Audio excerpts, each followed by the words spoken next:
So we've been talking about this concept called, and I'll watch the board in case this goes down anymore. So for those who are with us this morning, thank you for sticking through it. We ended up last week in this world of the tension between I want to be a giver and I want to go and be unconditional. But when am I going to, but if I do that too much, people are going to take advantage. I'm going to be a rag, or as they say in Yiddish, a shmata. And how do I balance that? How do I balance being a giver and being able to constantly give in the right way, but at the same time, not having the world run all over me? So let's begin to really get into underneath this idea. Because in many ways, this idea is of the most difficult and important journeys that we need to go on. Clearly, if you look at a lot of the spiritual wisdom that we have, the emulation of God is the highest form of tapping into who we are. And the emulation of God comes very much with how we treat other people. This whole concept that religion is only that in which we do for God it's not really a very Jewish concept. Someone else's physical needs is our spiritual opportunities. Nestled within Jewish wisdom is the value of kindness and connection and oneness with others. And a lot of how we grow spiritually is how we figure out how to be more like a giver. So how does it work? So let's delve. When we have the opportunity to give to somebody else, so the first level, of course, is the ability to give. There are people that don't give at all. There are people that don't know how to give and find that when they give, it's almost as if that as they're giving, like it hurts. Right? So if I give to you, there's like a little bit of a pain there. It was mine, time, thought, money, and now I'm giving it to you.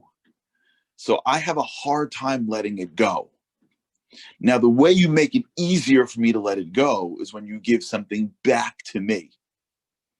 Appreciation, thanks, honor. And so I'm not really giving. I'm really exchanging. So if you think about it, when that person gives the charity to the organization, it's great they're giving. So let's just call it what it is. It's given. There are people that say, no, my money is in my own pocket, right? To be able to give to somebody else, it's my money. It belongs to me. It's my time. It belongs to me. So no, I'm not giving you. And there are people, we all know people like this that have resources. They just don't want to give it to anybody else because it's theirs. They have ownership over it. So just giving it at all is a big deal. But when you give at that next level, which is great, and it's a great level to be on. And when I say levels, I don't mean like I'm not downplaying the levels. I'm saying let's just call out the levels what they are so that we can each, in our own way, walk up and down this staircase. As I go up to the next level and I give, if you will, and somebody gives me this huge plaque and honor, and if I'm doing it for the honor, then I'm not really giving at the highest level. I'm giving, but I'm really exchanging. You have honor. I have money. I give you the money. You give me the honor.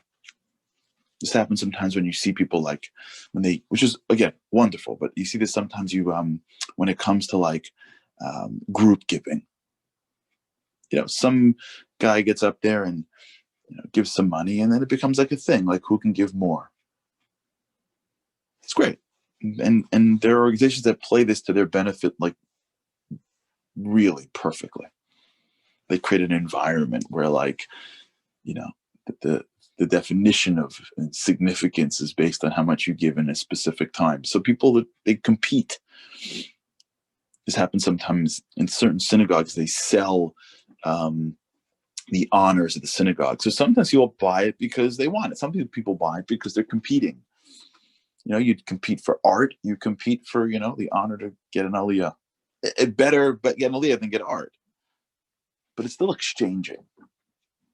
I'm exchanging what I have in my pocket for what you have in yours.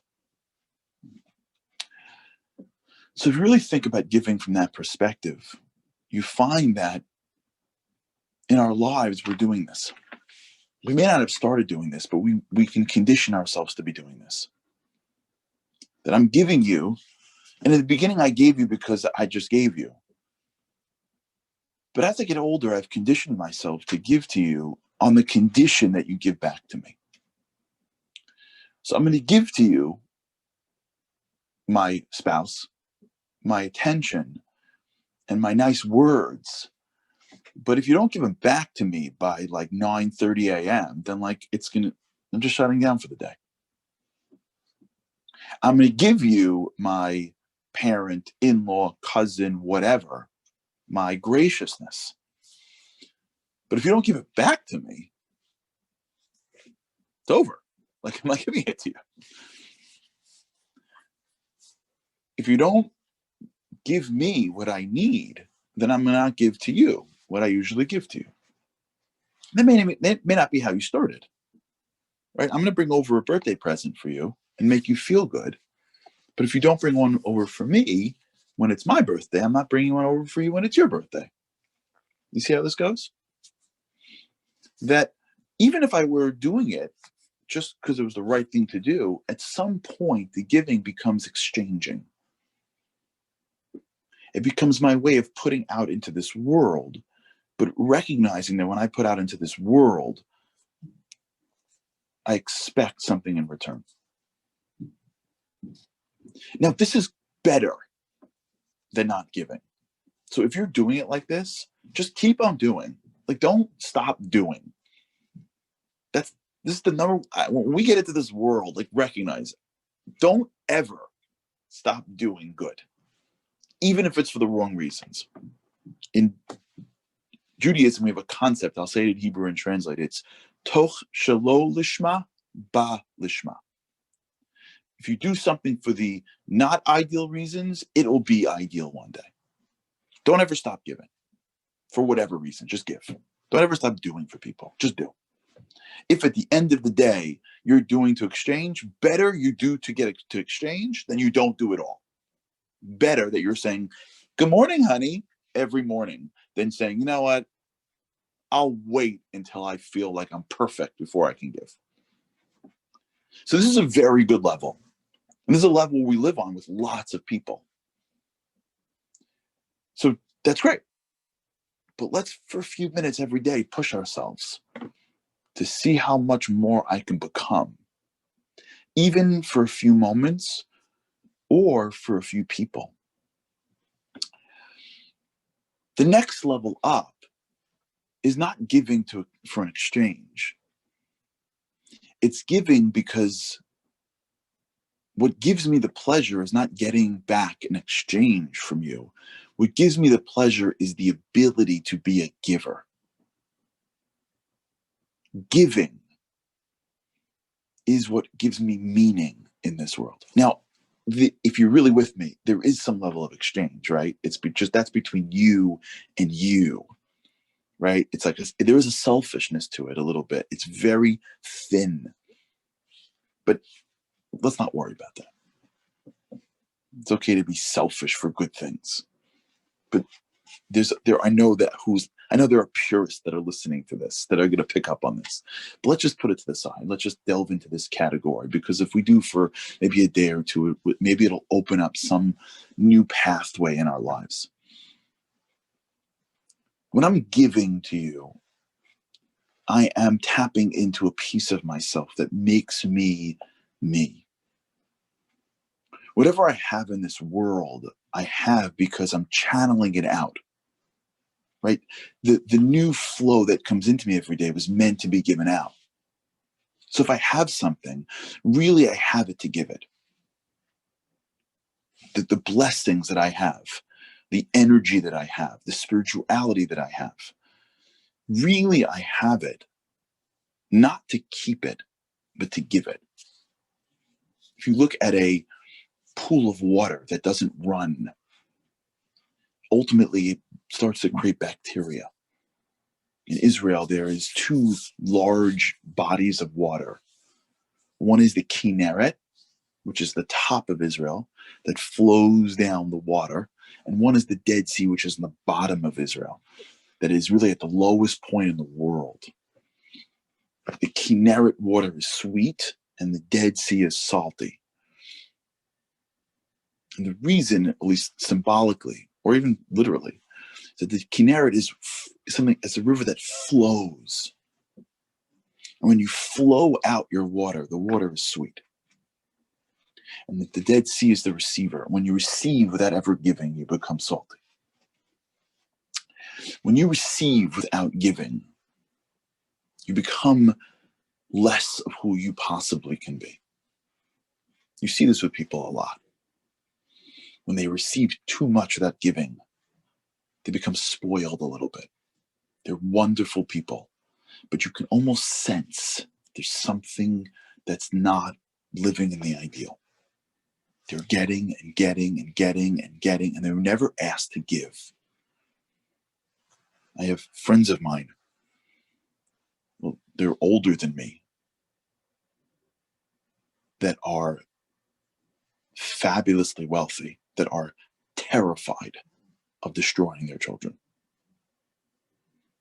And one of the greatest bits of advice they got was, if you're going to give your kids wealth, well, you better make sure you give your kids the ability to give.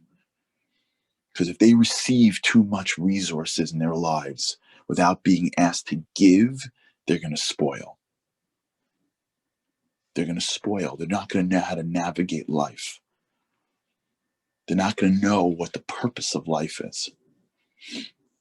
But if you're giving, if you're in a constant flow, if you are the body of water that is always feeding and sustaining and giving life and energy to others, you yourself are sweetening. So the concept of giving is actually the greatest way we can ensure living a meaningful life. So then we need to give more than they need to receive. That's a concept that we have to understand. And it's a concept that teachers and parents, they understand well. More than the child needs to receive, the giver needs to give. And when somebody can't give, there's a pain there. There's a pain that people have if they want to give, but they can't. You see this sometimes as parents, as kids get older. They want to give their kids advice and wisdom, but they have to let them grow up. You see this a lot of times as people are trying to give advice, or you see people in this world that want to be givers. You see this even when just sort of naturally, when a child is born, the mother wants to give the child sustenance. And if the child can't, for some reason, take it, there's a pain that the mother feels. And the reason is because there's a certain pain that we experience when we can't be giving. Because naturally, that's who we are. The ability to be giving is itself a blessing. And so as we start to grow up the ladder here, we start to realize that the greatest stance that I can be in is the stance of giving. I have to do it right. I have to do it smart. But if you think about it, the greatest gift I can get in my life is not the exchange of what you give me for my gift, but the greatest gift I can get in my life is the ability to be a giver. There's a wonderful woman who's listening who is a real giver, who has been, because of not her fault, on the receiving end for a while. And for weeks, she's been emailing me, and I can see her pain. Not for what she's suffering with, as much as the fact that she has to receive from everybody. Because she gets it. She sees it. And so as we talk about this level of what we're trying to get to now, this tension point between being an unconditional giver and getting taken advantage of, we have to understand that really, if we think about it and we hone on it and we spend a little bit of time on it, we don't run through this.